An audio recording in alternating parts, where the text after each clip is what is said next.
first panelist is going to be Staff Sergeant Ryan Ziegler. Staff Sergeant Ziegler is a Special Forces Medical Sergeant with Alpha Company, 5th Battalion, 19th Special Forces Group of the California National Guard. In his 11 years of service, he earned 3 military occupational specialties: Tactical Air Control Party, Human Intelligence Collector, and Special Forces Medical Sergeant. After 30 months of grueling training at Fort Bragg, he earned the Green Beret. Just 7 months after graduating, he was on Jalalabad Airfield, training, advising, and assisting Afghan commandos and Afghan Special Forces. Less than 2 months ago, Ryan was engaging the enemy in Afghanistan in southern NGAUS district in the same valley that the MOAB was dropped. He spent a total of 40 days in direct combat against ISIL. Come up and hang on one second. Yeah, I'm going to introduce Chief Warrant Officer Ballman. So Ryan is one of our panelists. The next one is going to be Chief Warrant Officer Clifford Ballman of the U.S. Army National Guard. Chief Ballman is the survivor of an attempted suicide, and after his attempt, he realized he needed support. He was diagnosed with PTSD, received treatment, and believes that the counseling has made him a stronger man and a stronger soldier. Chief Ballman began his military career as an aircraft armament repairer in the Missouri Army National Guard in 1987, and in 1997 graduated from Warrant Officer Candidate School. He is currently assigned to the Army National Guard Bureau Aviation Division in Arlington, Virginia. His 30-year military career includes working at the U.S. Army Accessions Command, HQ TRADOC, and Deputy Commanding General Initial Military Training. He later deployed in support of Operation Iraqi Freedom. Currently works at the Army National Guard Bureau Aviation Division. His military awards and decorations include the Soldier's Medal, Meritorious Service Medal, and Army Commendation Medal. So, would like Staff Sergeant Ziegler to come up first while I cue this up for him. And Ryan, do you want to let people know what they're about to say? Oh, sorry. So we collected a bunch of video clips and such during our time in Afghanistan. What you're going to see are video and audio of a short video and audio clip of what I put together of our time there. You know, we had a lot of different experiences, so obviously you're not going to be able to experience everything we did, but I think it's a good compilation and insight into kind of the life of a Special Forces soldier living with, you know, commandos, Afghan Special Forces, and Afghan police. Is there a button here to play this guy?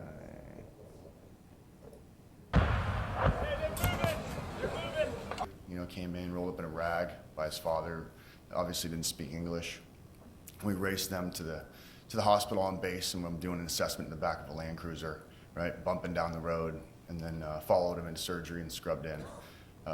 Treated a 1-year-old baby girl with scalding injuries to her skull that was the wounds were 2 weeks old, and had started an infection. Well, you can only imagine how the parents felt. Well, these were local villagers, and through the interpreter, we were able to provide treatment to that family and earn the respect of the whole village, because we saved the child with, I mean, pennies worth of antibiotics, right? I did CPR on a fellow Green Beret, and then treated a casualty of a 200-pound IED that blew him up. He was on foot, a good friend of ours. Threw him into a mud field, and it was just us out in the middle of Afghanistan somewhere. You know, you can't look over your shoulder and look for somebody else to do your job. It's on you, right? But we worked very well together as a team. You know, we gave him the best aid he could have had, and when the machine's running and greased, you know, it moves quickly and efficiently, and that's what we were. We spent a total 40+ days in the field between missions. And we had a lot of stressful moments. You know, you have your fights and your happy moments, right? As one of the previous speakers was talking about, that team dynamic that is built over time. You know, it's uncomparable, right? It is, you become a family. On top of just within ourselves, though, we built a family with our partner force, the Afghan commandos and special forces, and then the local police as well, and leveraged our relationships to have even more successes while we were there, and we were extremely successful. And what I'm about to say, I'm not going to say to gloat, but I'm going to say it to help put into perspective what we were doing. Our team of 13 plus one Air Force CCT were responsible for 259 enemy ISIL KIA, as well as one Taliban KIA. And that Taliban was a suicide vehicle-borne IED. So he's our number 260. As a company, we killed well over 900 enemy combatants in our short tour in Afghanistan. Now, I tell you all this to kind of put into perspective what I'm going to tell you next, which is where the next tragedy occurred, and that was located at Fort Bliss here in the United States. You know, you think, well, they've been doing this for 15 years, demobilizing soldiers, right? Well, unfortunately, somewhere along the lines, things have gotten mixed up. Maybe it used to be great. Well, I can tell you from personal experience that it was less than that. So I'm going to start from my time between missions, where I was diagnosed with anxiety, possible PTSD because of the close nature of when my diagnosis was to the stressful events, right? And I was given some medication to help mellow things down while I was still on base. Fast forward, I got back from the next 2-week stint of hell in the valley, you know, fighting every day, getting mortared, shot at, jumping off a 10-foot cliff, blowing up my back, bruising my femur, I tore a labrum in my shoulder, which is what we eventually found, right? Got a little lost there. I tend to go into tangents because I have so many things to talk about. So we get back from the second stint. I get a refill on a prescription to take me back to the United States. Well, we get a little bit extended, and it's not easy to, one, go talk to somebody else about what you're dealing with mentally, right? So I'm just going to tough it out. It's mellow, we're not in a fight, I'm just going to, just hang out in the bunk right here and we'll be good. Well, I made it through, right? It was rough for me, and I'll explain later like what my experiences were and what I felt and why I seeked care in the first place. So I'm without medication now because it ran out towards the end of our tour. I'm about ready to leave country. We've packed up all our stuff, and now we're back in the United States. First day you get there, it's crazy. You're putting your bags away, figuring out where your room is. You're going to be here for a little bit, so you're getting settled. You want to get a good meal, right? Been eating MREs for 40 days and eating, chow hall food. You're going to go to Texas Roadhouse, wherever you're going to go. But the next day, we sat down and we had VA counseling telling us all the benefits that were available to us, and making sure that guys understood that there was a lot of people behind the scenes doing a lot of things to help us in our return. After those meetings, I met our company is unique in that as a special forces company that we have our own physician assistant assigned to us. So I identified myself to him. I said, hey, I was prescribed this, I have this condition, here's my paperwork from the doctor, here's my prescription. Is there any way you can help me out in refilling this until I can figure out a longer term solution? So being the type of unit that we are extremely well taken care of, and our leadership is 100% behind us. So he got in the car, he drives me to the TMC, the small hospital on base, right? And we go window to window. He tries to write a prescription himself. He can't do it because he's not in his state, right? He's certified in California, understandable. But then we try to go to where the other soldiers go for their health care, and they won't see me because I'm demobilizing. Despite having a major in the United States Army standing next to me, talking to the doctor that would just have to take 5 minutes to look at my paperwork and sign a prescription. No, there's a process and procedure here we have to follow, guys.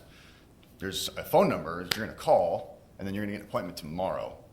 Okay, well, that doesn't solve my issue right now, right?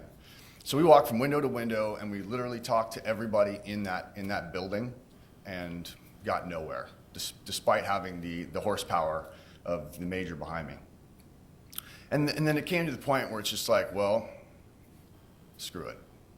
I'm going to go see a provider tomorrow because we're going to building 60, and there's, at the end of our day, you see a provider, whether it be a doctor, a physician assistant, or a nurse practitioner, that goes through your whole file after you get your physical assessments done through the day. That person should be able to help me. It's like, that was my thought.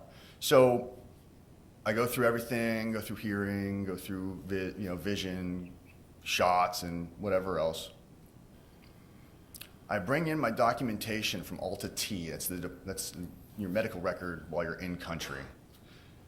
But I printed it out because I figured there's always a glitch in the system, right? But I printed it out, so I had it in hand when I walked in. He called my name. I sat down in his office, and he starts looking through my stuff. Now, there's something called the SHAPE. That's what you fill out before you leave country, and you self-identify any kind of issues that you might have. Physical issues, mental issues, have you seen dead bodies? Have you had difficulty sleeping? Do you have shoulder pain, those kinds of things. Well, I filled mine out very, very thoroughly with times, dates, diagnoses from the doctors, and I also carried in this piece of paper.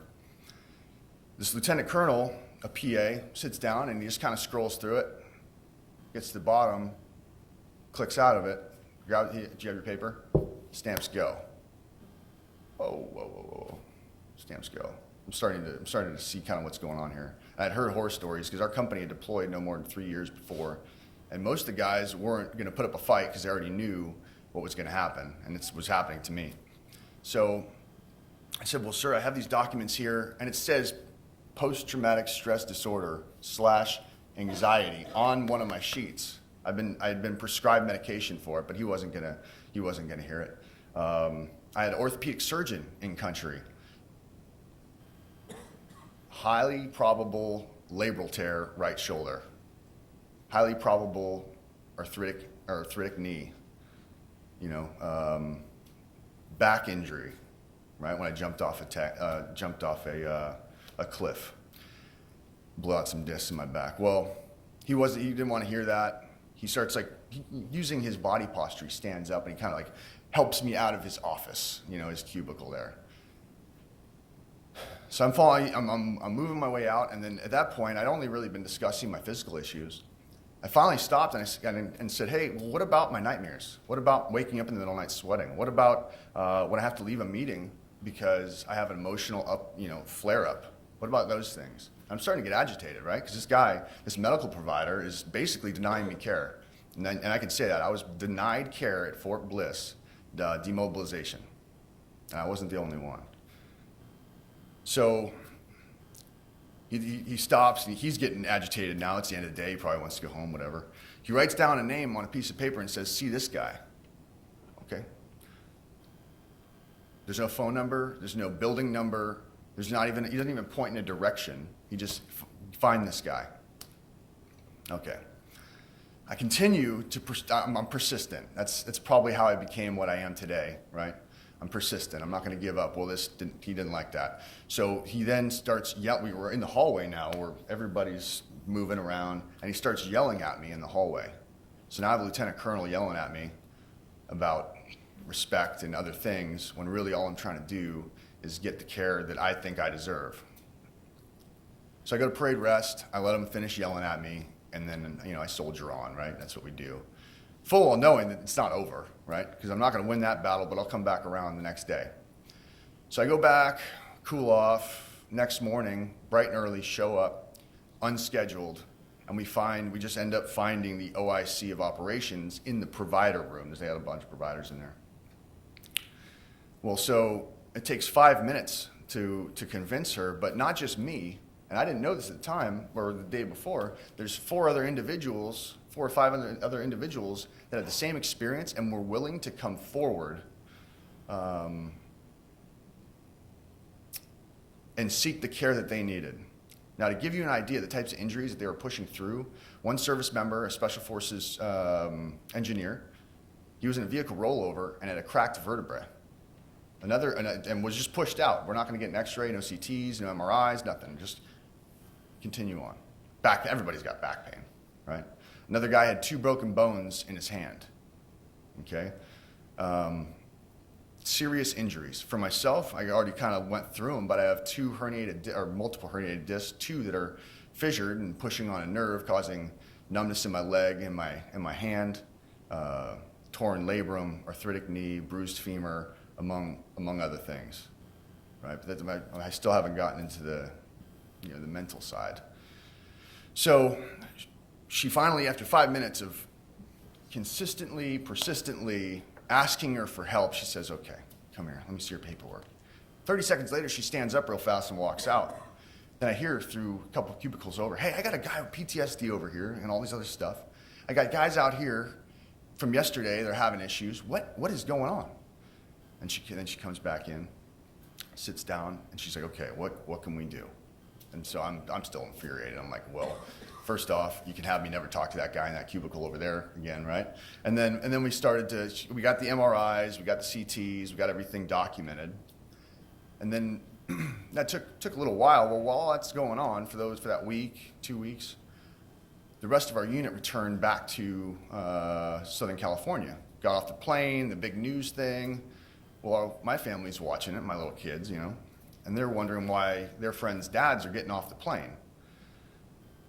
Well, because your dad's still seeking medical care and getting fixed, Well, we were instructed to not have our families come out. There's that separation period, right? Well, one of the biggest stresses for me was being separated from my family. So to continue to tell me that I can't be near my family, see my kids, that's a big deal. That's more stressful than a lot of things that happen in country. So my wife decided she's going to put our 3 little kids, one of which had a stomach virus and was throwing up all over the place, in a car. In 12 hours they drove to Fort Bliss.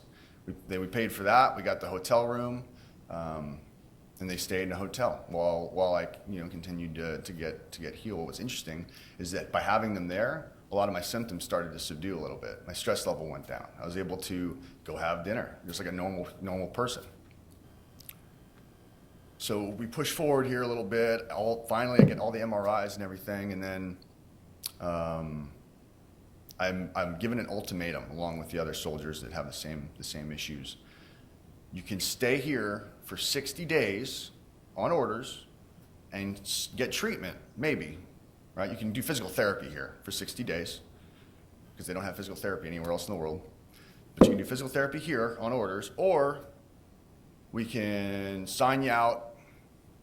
You have an LOD for your stuff, so it'll get treated if you want to by the VA or by TRICARE. Not on orders. So what is anyone going to do, right? Oh, and this is also, let me tie in the mental health piece of this because it is pretty big. Towards the end, they offered me mental health services, but if I had taken it, I'd have been stuck there and my family would have to leave. Because remember, my kids got pulled out of school. So now they're going to be gone again, what was able to help me. So they gave myself and another soldier who had a baby 3 days before we left the United States, they made us decide between our families and healthcare. At least there, right? So, of course, I said, I'm going to go home.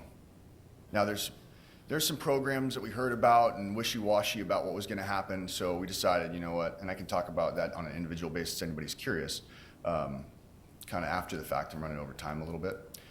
But the disparity between the National Guard and the reserves and active duty, when they go home, when 7th Group or 10th Group or wherever they go, their family's there. They get healed there at their unit. For us, we have guys in Utah, Montana, Washington, Oregon, Northern California, that's like 10, 11 hours away from where the unit's at. We don't have the same networks. The FRG is just basically a texting network. It's not like women get together, right, on a regular basis to discuss things and make close ties. So active duty, they go home, they're with their families, get treated. For us, we go to Fort Bliss, and then we're given an ultimatum, either treatment or not. And with that, I am open to any questions. Sorry for going a little bit longer than I had. I mean, there's so many things to talk about. How long ago was this? I just got back to California the Friday before last, so May 15, 16 of this year. So this is going on right now, and I talked to a lieutenant colonel, one of the orthopedic surgeon that I made friends with, and she's having similar issues as a lieutenant colonel going through demobilization at Fort Bliss. Oh yeah, thanks for bringing that up. So I had mentioned this to a few people, and it's almost comical. It shouldn't be, but it's almost comical. So when I was in behavioral health, which is downstairs, of course, right? You have to feel like you're like going to the dungeon when you go down there to go to behavioral health. And when you sit down, you look at the guy next to you, you're like, oh man, what's he got going on with him? You know, that's just natural, right? They set up an appointment with the VA. This nice lady calls me while I'm there, and she says, hey, I'm from Long Beach. We understand that's where you live near. Would you like to seek care in Long Beach? Yeah, that sounds great. Thanks for the call. Okay, well, I'll tell you what, when you get back, give this number a call that I'm calling you from. You know, I'll talk to you. We'll set up an appointment. Well, last week I left 4 messages, and I have not gotten a call back. The next thing, so I get home, and there's this piece of this documentation here from United Healthcare, and it's your referral request is approved, right? And it's in regards to mental health care. Long Beach VAMC. There's a phone number, and do you have the phone number by chance queued up? So the phone number they tell you to call, you call it, and that's been going on since I got back. So, look, I could find the number. The point is, I'm a business owner, right? A successful business owner. I'm a special forces medic. You know, I have 3 very beautiful, just amazing children. My wife's an attorney. Like I can figure it out.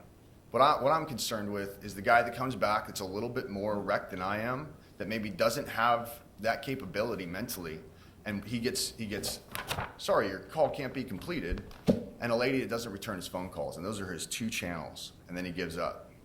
He had enough energy to try and put in for those, but now he's given up. Anyone who's pressing your case? My unit, so once again, it's unique to Special Forces. We have a major who actually got in a yelling match during transitions with one of the civilians during the DD-214 fiasco that our unit went through, where they were removing service time, they were removing awards given for combat, actually.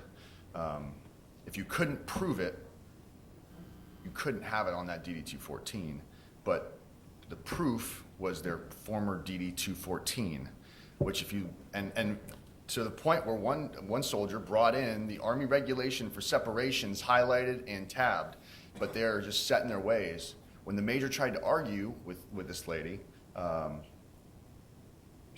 basically he ran into a brick wall. He even called over to Fort Bragg, like, so sorry, this is a different contractor out there, Gemini Services, and there's nothing we can do. So we have a major doing, going head on with people and still just hitting a brick wall because there's no green suiter in that office. There's no avenue that they can take. So my unit is my support. I want you to call me. Okay. You now have a retired 2-star.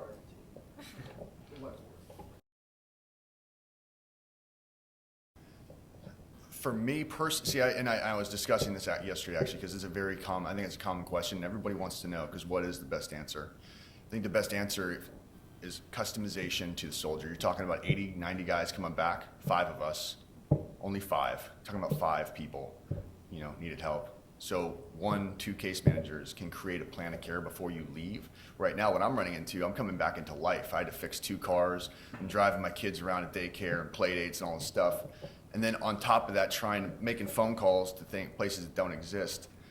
So I'm having to manage my own care while then not on orders, and just there's a gap there. So to answer your question, I think and there's already a program there, I failed to get the name of the program, but for special operations, there's a program, but it's not funded, where they will send you back to your home of record to be with your family during convalescence, and they create that plan of care for you. So it's going to depend. We have guys that live up in the woods in a trailer with kids. Those are the kinds of people we were. Myself and my wife, we lived under a tarp in Northern California. Not as bums, we lived pretty well actually, right? But we were developing land is what we were doing. You know, we put a fence around it, we have a nice structure, a well now, you know, that's just kind of the lifestyle we live. We're not your average Joe, and that's not who you're gonna get in a unit like that. So to try and create this cut and dry thing, I don't think that would work. I think you'd have to have somebody to help manage the care. That's it. That's it. Right, so they're very limited in, if I'm thinking the same program, I would have had to relocate to San Diego. Yes, it's closer, it's still a 2-hour drive from my home. So that's the closest one to me. And then you start talking about guys that live in rural Oregon, where's going to be the closest one for them? The soft program is designed to put you, like we were talking about before, in Montana somewhere. Actually, one of our teammates lives out kind of near Bozeman in Montana. Up in the mountains somewhere.